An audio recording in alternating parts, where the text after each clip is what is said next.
मोदी अडानी का प्रेम बहुत पुराना है। ये प्रेम ऐसा है कि इसके लिए मोदी किसी भी हद तक जा सकते हैं। अडानी के लिए मोदी क्या कुछ नहीं सहते, विदेश जाते हैं ताकि अडानी को धंधा दिला सके। यहाँ देश में अडानी के चक्कर में कितनी गालियां पड़ती हैं, लेकिन मोदी वो सब हंसते हुए सह लेते हैं क्योंकि उनका अडानी प्रेम बहुत गहरा है। अडानी प्रेम में मोदी इतने अंधे हो चुके हैं कि देश की सारी संपत्ति अडानी के हाथों में बेच रहे हैं, और जब कोई इसके खिलाफ आवाज उठा रहा है तो मोदी सीना ताने उससे लड़ने के लिए खड़े हो जा रहे हैं। उसके पीछे ईडी सीबीआई लगा दे रहे हैं। लेकिन आज हम मोदी सरकार की पोल खोलने वाले हैं, बताएंगे कैसे वो ईडी का सहारा लेकर अपनी मनमर्जी चला रहे हैं, सब कुछ अडानी के हाथों में दे रहे हैं। सबसे पहले आते हैं छत्तीसगढ़ पर, क्योंकि बीजेपी सरकार यहाँ बहुत बड़ा खेल कर रही है।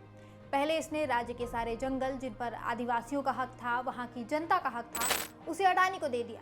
जंगलों को खुले तौर पर तबाह करने की परमिशन दे दी, और जब कांग्रेस ने इसके खिलाफ आवाज उठाई तो अब उसे दबाने के लिए बीजेपी ईडी का सहारा ले रही है। छत्तीसगढ़ के पूर्व मुख्यमंत्री भूपेश बघेल विधानसभा में अडानी का मुद्दा उठाने वाले, तो उन्हें रोकने के लिए कल यानी शुक्रवार को सुबह सुबह ही ईडी ने उनके घर पर छापा मार दिया। इतना ही नहीं, उनके बेटे को भी गिरफ्तार कर लिया गया। भूपेश बघेल ने सारा चिट्ठा खोलते हुए बताया कि मार्च में ईडी ने उनके घर पर छापा मारा था। 15 दिन बाद 26 मार्च को सीबीआई का छापा पड़ा। फिर 10 मार्च से लेकर 18 जुलाई तक एक भी नोटिस नहीं भेजा गया और ना ही कोई पूछताछ हुई। लेकिन 18 जुलाई को उनके बेटे को सीधा गिरफ्तार कर लिया गया, क्योंकि वो मोदी सरकार का अडानी प्रेम उजागर करने वाले थे। अब देखिए, ईडी मोदी सरकार के इशारों पर काम करती है, ये बात आज किसी से छुपी नहीं है। सब जानते हैं कैसे ईडी मोदी सरकार की कठपुतली बन गई है। जैसे मोदी सरकार घुमाती है, वैसे ही ईडी घूमती है। सरकार कहे उठ जाओ तो उठ जाती है, मोदी सरकार कहे नाचो तो ईडी नाचने भी लगती है।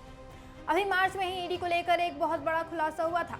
दरअसल केरल से सांसद ए रहीम ने संसद में ईडी को लेकर एक सवाल किया था। उन्होंने जानकारी मांगी थी कि ईडी ने पिछले कुछ सालों में कितने लोगों के खिलाफ केस दर्ज किए और उनके क्या नतीजे निकले। इसके जवाब में वित्त और राजस्व मंत्रालय ने संसद में जो खुलासा किया वो चौंकाने वाला है।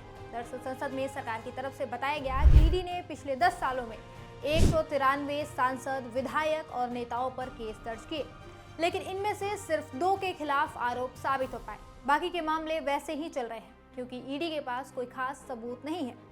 अब सवाल उठ रहा है कि जब ईडी आरोप साबित ही नहीं कर पा रही है तो उसने केस दर्ज किए क्यों? देखिए, ईडी का एजेंडा साफ है। विपक्षी नेताओं को डराने धमकाने के लिए उन पर फर्जी केस ला दो, छापेमारी करो और उनका समय बर्बाद करो। सबूत का क्या है, वो तो फर्जी भी बनाए जा सकते हैं। जान लीजिए कि ईडी का ये रवैया कोई नया नहीं है, वो कई सालों से ऐसा कर रही है। कई बार इस पर खुलासे हो चुके हैं। याद करिए मोदी सरकार का इलेक्टोरल बॉन्ड स्कैम।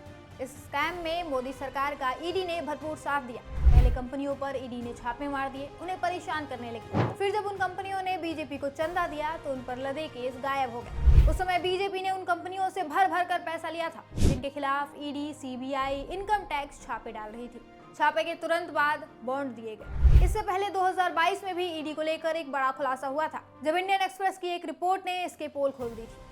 रिपोर्ट में बताया गया था कि 2014 में एनडीए सरकार के सत्ता में आने के बाद से कुल 121 प्रमुख राजनेता ईडी की जांच के दायरे में हैं, और जिन राजनेताओं पर ईडी ने मामला दर्ज किया, छापे मारे, पूछताछ की या गिरफ्तारी किया, उनमें से 115 विपक्षी नेता हैं। यानी आसान शब्दों में समझे तो 2014 से 2022 तक ईडी के निशाने पर रहे करीब 95% यानी 115 नेता विपक्ष से थे।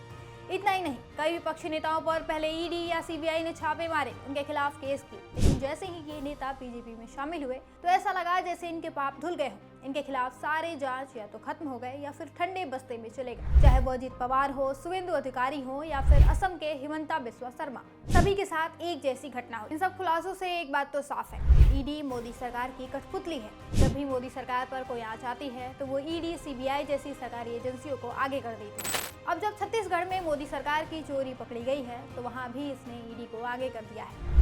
अब ईडी विपक्ष को डराने धमकाने के लिए छापेमारी और गिरफ्तारी कर रही है, ताकि अडानी पर कोई उंगली ना उठा सके। साफ है, मोदी सरकार अडानी को बचाने के लिए किसी भी हद तक जा सकती है।